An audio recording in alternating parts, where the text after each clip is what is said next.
मेरे चैनल को सब्सक्राइब करें तथा घंटी को दबाएं और नई वीडियो का मैसेज पाएं।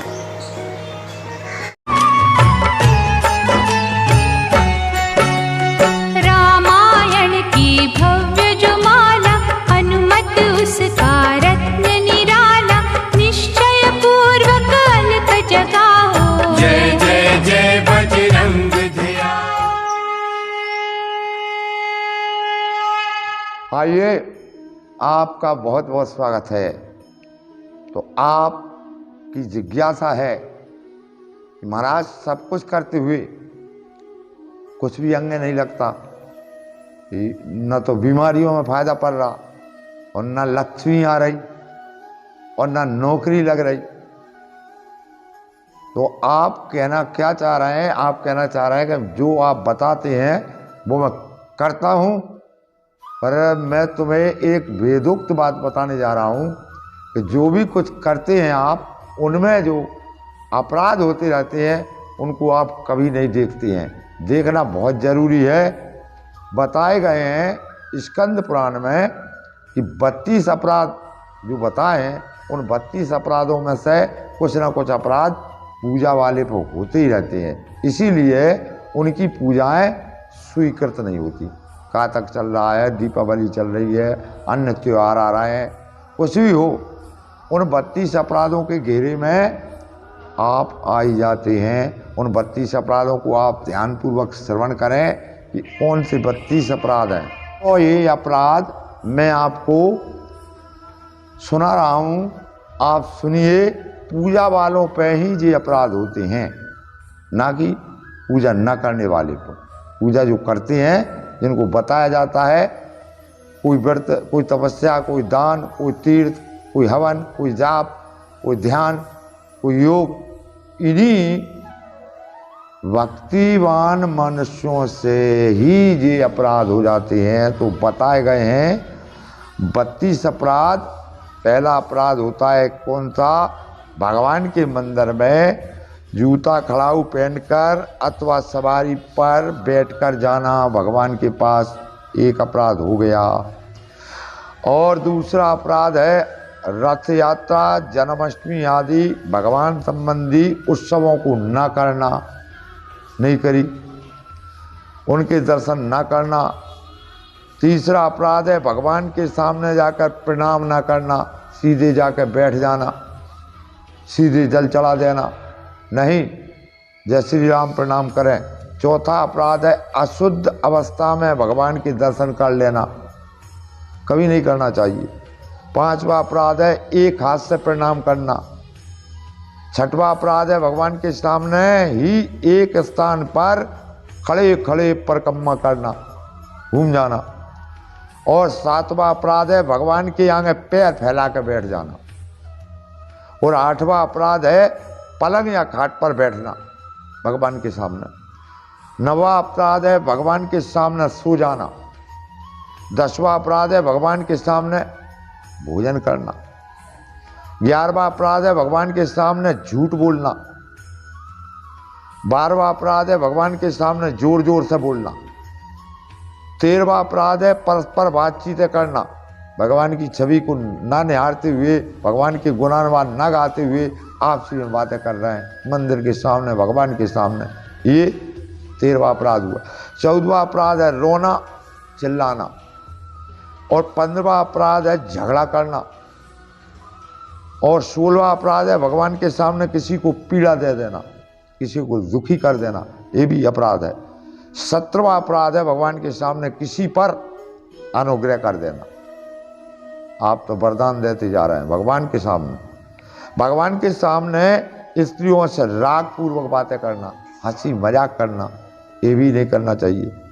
ये 18वां अपराध रहा। 19वां अपराध है भगवान के सामने कम्बल ओढ़ के बैठ जाना। और 20वां अपराध है भगवान के सामने दूसरों की निंदा करना। और 21वां अपराध है भगवान के सामने दूसरों की स्तुति करना।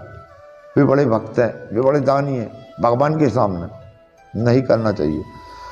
22वां अपराध है भगवान के सामने अश्लील शब्द निकालना, गाली बकना।